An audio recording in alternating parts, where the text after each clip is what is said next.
Je n'avais pas du tout prévu de sortir une vidéo aujourd'hui, je dois bien l'avouer. D'ailleurs, je tourne juste après avoir tourné ma vidéo cube qui est sortie jeudi. Mais j'ai terminé ma pile à lire que je vous avais montré le 27 janvier, je crois, pour le mois de février. Bah, je l'ai fini, voilà. Je dois avouer que j'ai un petit peu carburé. Et je me suis dit, vas-y, le concept manifestement me motive beaucoup. Je vais en refaire une. Du coup, j'ai refait une pile à lire pour la fin du mois de février. C'est donc la pile à lire 2.0 du mois de février, la 2.2. C'est beau, c'est peut-être fait exprès, peut-être qu'en mars on aura 3. Alors je tiens à prévenir que j'ai mis la dose, mais en même temps pour la première déjà j'avais mis la dose, je me suis dit j'y arriverai jamais. Là je me suis dit je vois très large, comme ça me laisse un peu de choix quand même dans mes sélections si jamais j'ai pas le temps de tout lire, et j'aurai sans doute pas le temps parce qu'il reste quoi, 2 semaines avant la fin du mois quand même. Et comme ça voilà, il y a du choix et j'aime mieux voir trop large que trop petit. Titre, je sais. Il y a donc 3 catégories, manga, BD roman graphique et / jeunesse.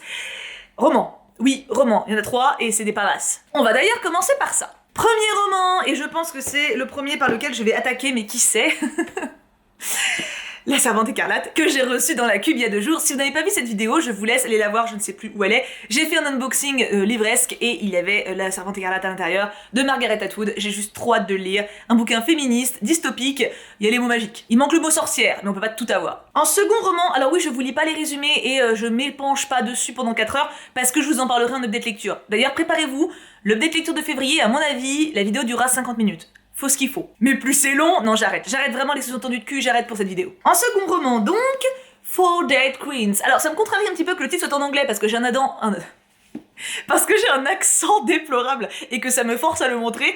Ce livre-là, il est dans ma pile à lire depuis fort longtemps. Et je crois que je l'avais oublié parce que j'ai super envie de le lire depuis fort longtemps. C'est une histoire de fantaisie, il y a une meuf qui vole un truc, qui lui donne un pouvoir et elle doit fréquenter des mecs badass, bad boy.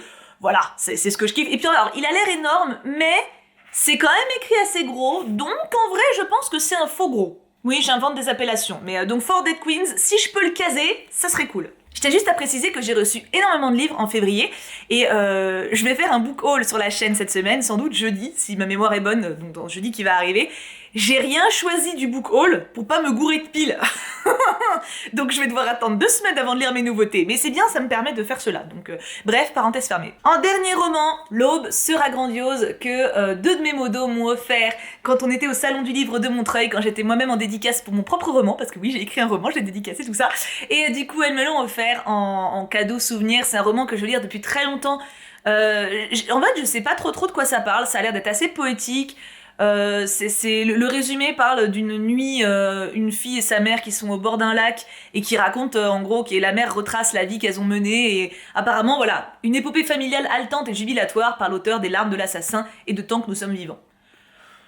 Familiale, haletante et jubilatoire, c'est un risque parce que moi d'habitude tout ce qui est un peu feel good, c'est pas du tout ma cam, mais je sais pas, il y a un truc qui m'attire sur celui-là, voilà. Peut-être parce que j'avais vu beaucoup de critiques il y a quelques années sur YouTube, et du coup ça m'avait marqué. En tout cas voilà, je vais essayer de le lire ce mois-ci. C'est tout pour les romans, enfin c'est tout.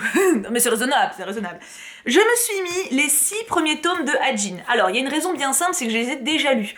J'ai reçu la saga complète de Glénat, c'est-à-dire que moi j'avais les tomes 1 à 6 dans ma bibliothèque, et la saga est terminée, il y a 17 tomes maintenant, ils m'ont envoyé tous les tomes manquants. J'ai enfin reçu les derniers là ce mois-ci, vous verrez dans le book haul, et du coup je vais me relire les 6 premiers, et en fait je vais me remettre après petit à petit 2-3 tomes par mois pour avancer dans la saga et la terminer.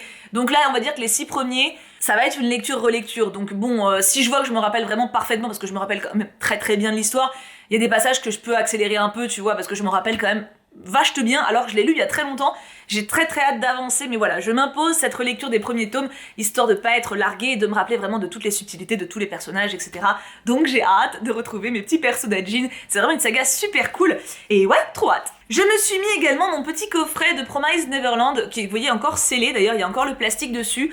Il y a une bonne raison, c'est qu'en fait j'ai vu l'animé, j'ai vu la saison 1, j'ai adoré, mais du coup j'ai jamais lu les mangas papier, donc ça va être l'occasion ma foi d'attaquer, je bégaye, d'attaquer disais-je, parce qu'en vrai j'ai très envie de les lire en manga, j'ai beaucoup aimé l'animé et je ne doute pas que je l'aimerais encore plus en manga papier, donc impatiente de redécouvrir la saga plutôt sous un nouveau format. Et enfin, je me mets en manga Ludwig Revolution. Ça, pour le coup, c'est une d'entre vous, je crois que c'était une, si je me trompe pas, qui m'a offert en fait les 4 premiers tomes dans un courrier, parce qu'en gros j'ai une boîte postale, au cas où, l'adresse est dans la description. Vous n'êtes pas obligé de m'envoyer des cadeaux, hein, loin de là, vous pouvez m'envoyer des lettres, des cartes postales, les pavés bretons, de la Bretagne, vous voyez. En gros, voilà, vous m'envoyez ce que vous voulez. En général, j'ouvre ça sur Twitch en stream. Et du coup, voilà, il y avait une abonnée qui m'avait envoyé les 4 premiers tomes de cette saga, en sachant que le premier tome était dans ma wishlist sur Livre Addict. Je sais que ça parle de vampires.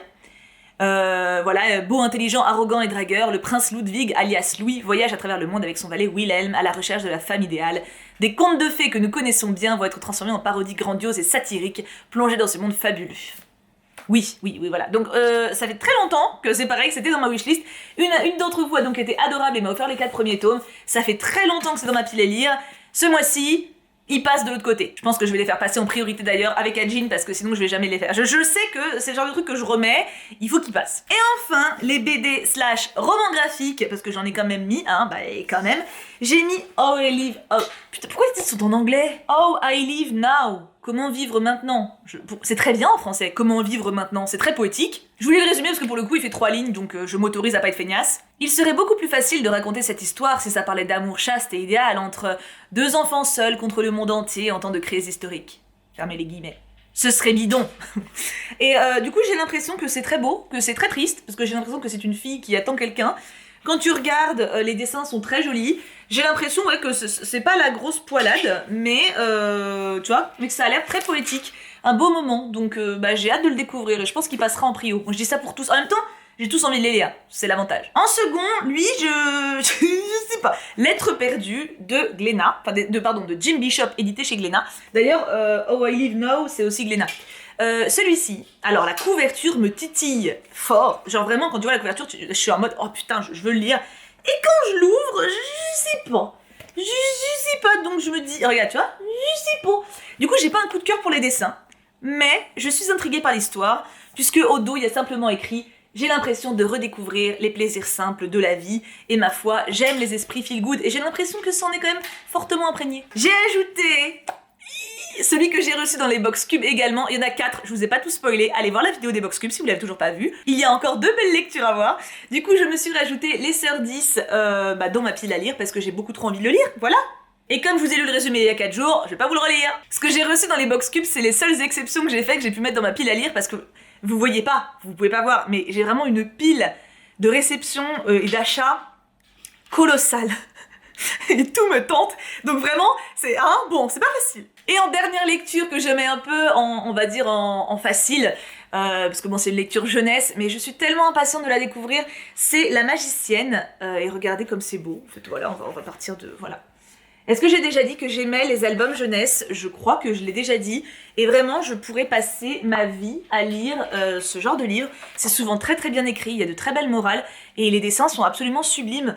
Donc j'ai très peu d'albums jeunesse, au final je dois en avoir 6 ou 7, mais Glénat me l'avait envoyé celui-là, parce que je l'avais demandé dans la liste, mais honnêtement je pourrais vraiment en avoir des dizaines et des dizaines. Dans ma future bibliothèque, je vais me prévoir un pan exprès pour ça, parce que j'adore ce genre de support, ça se lit vite évidemment, mais c'est un plaisir, c'est un vrai moment de poésie je trouve. Donc voilà, celui-ci en BD jeunesse. Et c'est fini! C'était rapide comme vidéo, ben oui! Alors, maintenant, à vos paris, est-ce que vous pensez que je vais réussir à tout lire? En sachant que je me mets pas la pression, hein, honnêtement, enfin déjà, la pile à lire de base que je m'étais faite, je m'étais dit, si je lis pas tout, c'est pas grave, c'est juste en gros, d'avoir une sélection hors de ma bibli dans laquelle piocher, c'est grave plus motivant, et c'est la preuve, parce que j'ai tout lu.